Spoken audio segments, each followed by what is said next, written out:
Good morning, everyone. It's early Monday morning, and I decided to come and sit on my favorite spot here on Lake Ramsey. It's very close to my home. It's really beautiful. It's a huge park called Bell Park, and in the background, people are walking. There's a walking path right around this lake, almost right around this lake, and it's a place where I come and sit when I need to refuel. And I thought this would be a good place for me to talk to you today. So in North America, in Canada, when you are an Indigenous researcher or clinician and you start your presentation, you have to, as we say, situate yourself, who you are, where you're from, where you're at.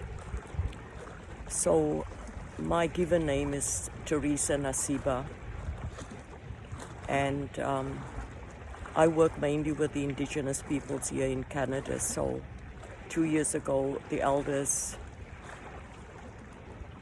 that have been teaching me about the Indigenous way of being, they gave me my Ojibwe spiritual name. And we all have a spiritual name, they say. So my spiritual name is Makanakwe, Turtle Woman. And the Indigenous people here, Canada to them is Turtle Island. I'm wearing my beautiful African Indigenous outfit, and I always wear my African clothes, and this is how I identify. I never ever want to forget where I come from and where I've been.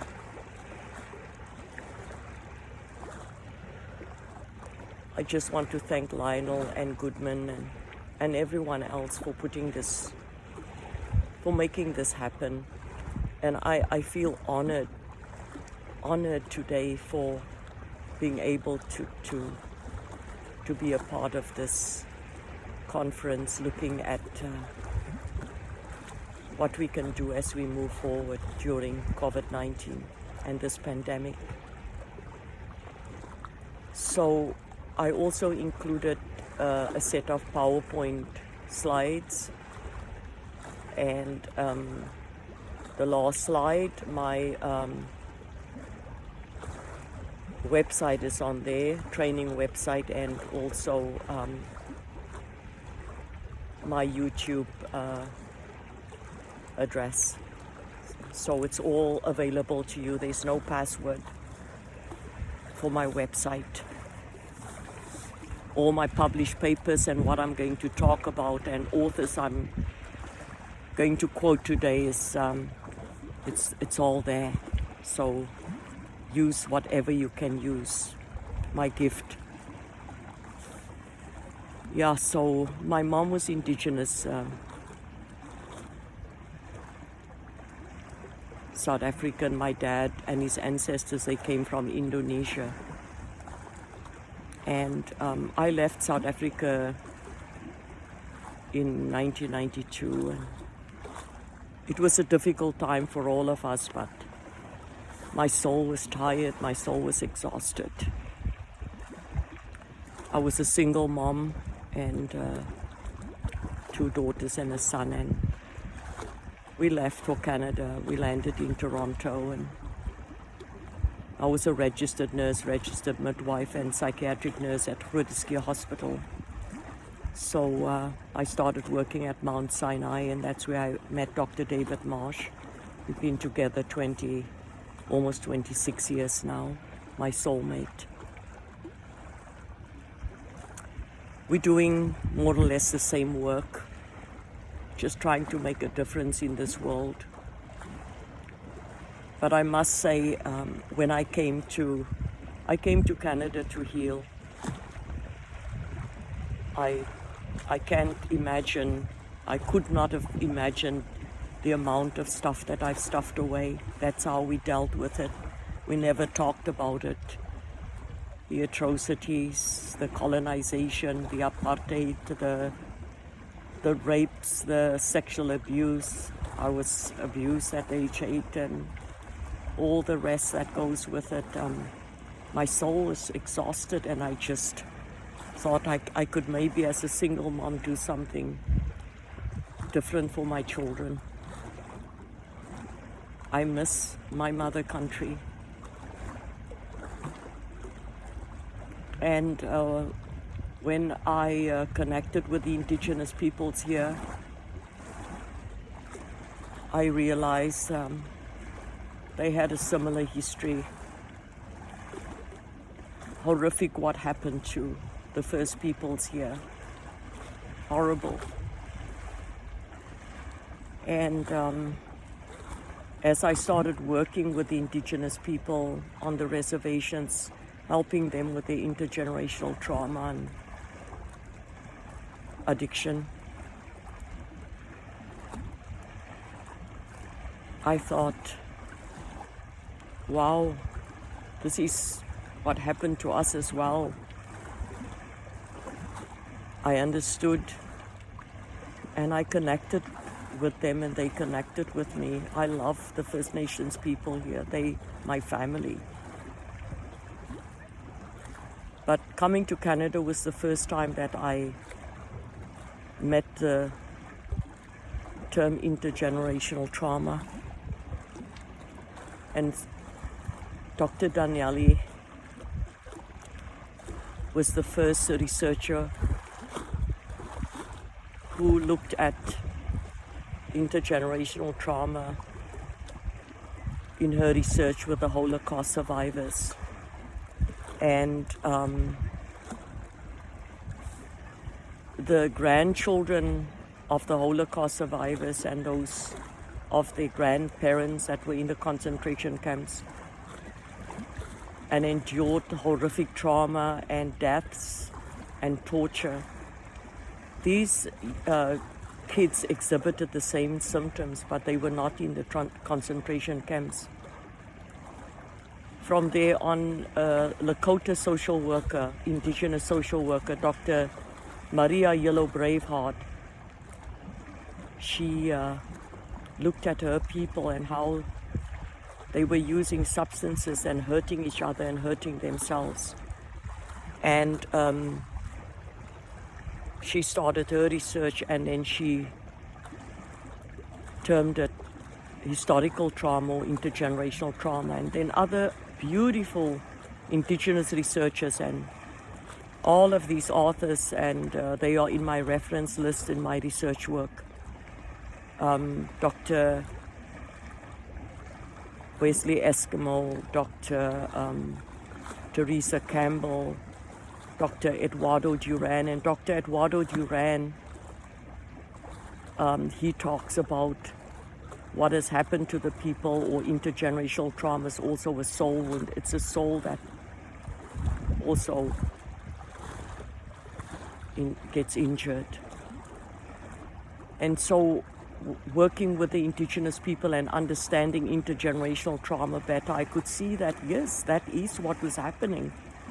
That it's passed on from generation to generation, particularly the indigenous peoples that ended up in residential schools where they were sexually abused when they came out. How could they be parents? You know, when we are locked up in our trauma or in our intergenerational trauma, we start hurting ourselves and we hurt others that look just like us. But that also comes from internalized oppression. And internalized oppression is connected to intergenerational trauma, because internalized oppression can only be played out in two ways. One, we begin to hurt ourselves. And do we see that in our people every day?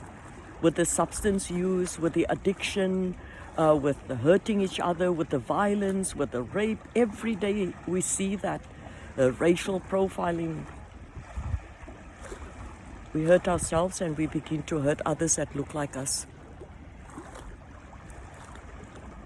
And the work that I did with the indigenous communities was about conflict resolution. They were hurting each other. The leaders were sometimes oppressing the people, as it happened in South Africa as well.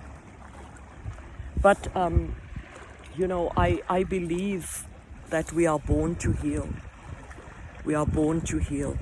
This is the medicine wheel. And I give this to all my clients and people that I work with.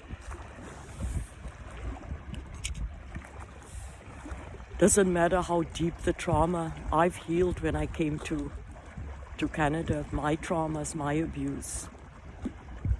And so did my children. So it might seem to you that I'm talking about the there and then, but I'm actually talking about the here and now. Because the whole premise is, what are we going to do about now as we move forward? Because now we see that the COVID-19 and the lockdown is either bringing out the best in people or the worst in people, and it's connected to the trauma. And when I look at trauma and define trauma, I say it's too much, too fast, too soon. And trauma causes that disconnection. We disconnect from ourselves, we disconnect from families, friends, our system, our soul, our body. Everything shifts and changes within. And Dr. Kabur Mateu did a lot of work on the downtown east side with addiction, and he said it's not the addiction, it's the trauma. It's the trauma. He says I see people hurt themselves, they lose their teeth, they lose their limbs, they get sick, but they keep on using. So it's the trauma. And we have to focus on the trauma. So then in 2003, Dr. Lisa Najewitz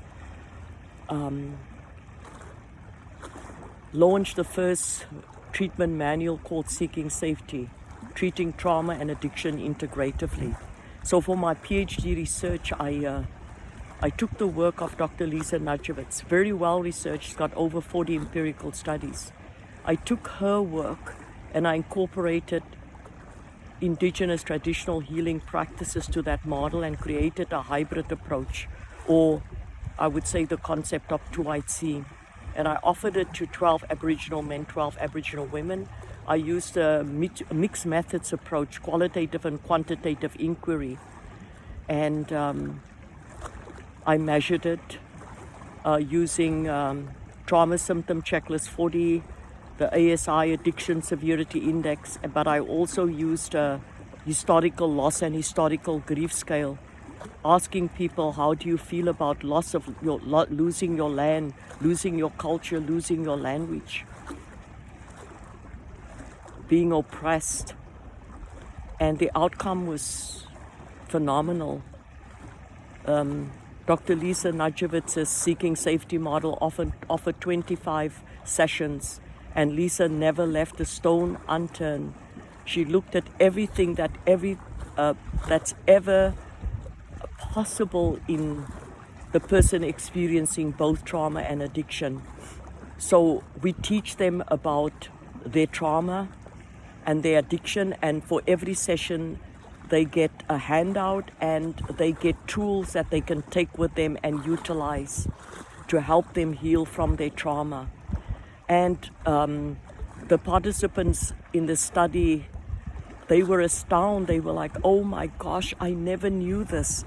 Because both trauma and addiction, I told all of them, it's a no-fault disease. It was not your fault. Nobody has to be traumatized. But we are not responsible for being down, but we are responsible for getting up. So how are we going to get up? How are we going to get up? How are we going to do this?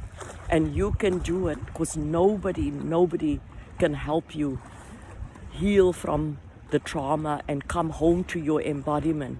Because healing from both intergenerational trauma and addiction It's coming home, coming back home to this vessel. The trauma's not in the story, not that the stories are not important. Trauma's in the brain and the nervous system and the embodiment. So we work with people somatically. And I wish I had more time, but the time it's really, really short. But when I look at what can we do for the indigenous people here, the reclamation process was very, very important. I mean, there's a movement now where they're claiming back that which they have lost, their spirituality, their being connected to the land. Ceremony, and in ceremony, the types of ceremonies it's prayers, it's fasting, it's sacred dancing, sacred drumming. All of these things they're bringing back, and all of this has helped them during the study. Speaking with elders, all this time I've been so fortunate, and during the time doing my research, my elders just taught me. They just kept on teaching me, and you will read in my papers how this research happened and how it helped so many. At the moment, I'm just going through all the indigenous communities, and I've created a curriculum. It's a 5-day training program where I'm training frontline workers and healthcare professionals to become trauma-informed. And if we are not trauma-informed and we don't understand the interrelationship with both trauma and addiction, yes, we are going to fail. People are going to be, say, stuck in their trauma. But this is where we need to go, right? And a lot of people that have gone through their healing, that have healed from addiction, and that they are people that we can train, frontline workers, to helping other people heal, helping youth. We can train youth, helping youth by giving talks, by being active. That's what we need to do. And for us as healthcare professionals, I mean, I really just want to end saying that we have to join hands. Like, I was going to come to South Africa, as I said, and I had a 2-day workshop lined up with frontline workers and faculty at University of Western Cape to give people this training.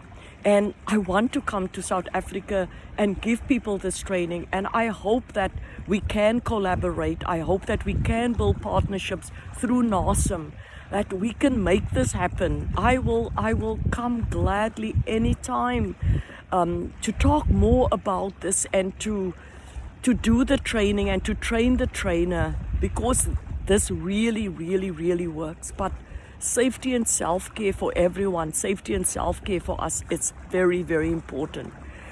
I think I'm a very good timekeeper without looking at the clock, and I'm thinking I maybe have talked more than 20 minutes, but I want to also just say to all of you that what has helped me in Canada and what is helping the people here is having the social determinants of health in place. What is that?